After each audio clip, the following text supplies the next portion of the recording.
them back. If they say, I didn't like it, yeah, me neither, and give them something else. But most likely they're going to say, whoa, this is some points I never thought of. Send them to the website. How do we tackle propaganda like cartoons, terrorism, marriage, misconcepts? You meant that marriage to Aisha at a young age, probably, or 4 wives, probably. Well,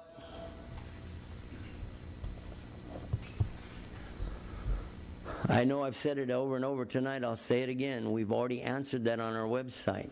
You can go to our website and get the answers to all of those because we went through them categorically. I took 14 questions, harsh attacks that came from the Arab Christians 7 years ago on the internet, and we answered every single one of them. And when people take the time to listen and read, they become Muslims, or at least they shut up. I call it shahada or shut up. It happened that a gentleman came to me in a program like this, and when it was all over, he said, I got a question. How come you Muslims are worshiping a black box in the desert? I said, whoa, okay, got one here. Everybody sit back down. Sit down, sit down. Started up again, got the microphone back out, said, okay, here we go. And I explained to him in 20 minutes the concept of the worship as Muslims and the direction of the Qibla and the historic evidences for it. And he said, Ashhadu an la ilaha illallah, Ashhadu Muhammad Rasulullah. Takbir. Fantastic. But you got to have the right knowledge, and you got to understand where they're coming from, so use our website. It's free. ShareIslam.com, ShareIslam.com. How do you deal with atheists? The atheists are not the easiest to deal with. I have heard people in the past say, oh, they're the best because they already say La ilaha. That's not true. That is not true. They are not the easiest, at least in my estimation. I happen to have one of my own sons who's an atheist. And we have tried, and brothers from right here have sat with him and tried, and we've all tried and talked to him and give him evidences, but his head is as hard as a rock. He just laughs.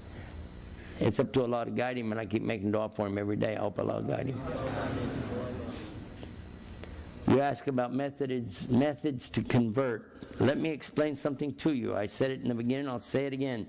You do not convert people to Islam. If anybody here thinks you can convert somebody to Islam, just forget about it. Just forget it. Don't even go there.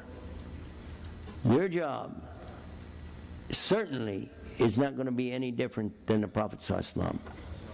Are you in a better position than he was? I don't think so.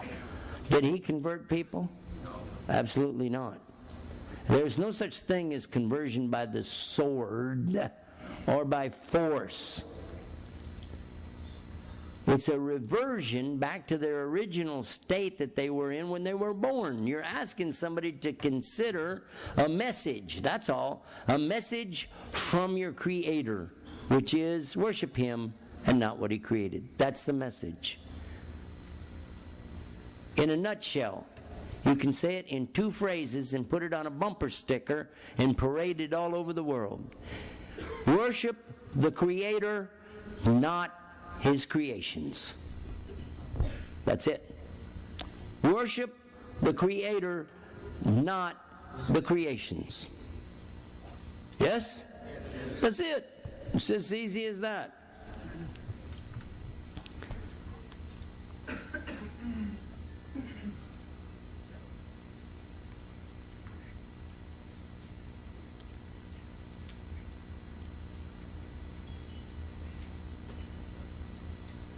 A person wants to know if we become, I see where they pulled the word from. You pulled it from the Arabic. Khusr. What is khusr? Khusr. Al-khusreen? Huh? What is it? Huh? Losers? It's a state of loss, like bankruptcy. You can't pay. Rasul sallallahu alaihi wasallam said, do you know who the loser is? The real poor person? Who is it? They were saying, like, you know, is the miskeen or something like that. And he said that. The biggest loser, the biggest of all of the poorest, is the one who comes on the day of judgment. He has a mountain of good deeds, but then the people come to take their rights on him until he doesn't have anything left, because they took all of his good deeds. They took everything from him because of the things he talked against them, he cheated them, he did so and so, until there's nothing left for him at all. But there's still a line of people, so they begin to put their deeds on him, their bad deeds onto him, and as a result, he goes to hell. That's a loser, a real big-time loser. It means you can't pay up on the day of judgment. It's called Yawmul Hisab. Now, this is a little different than maybe some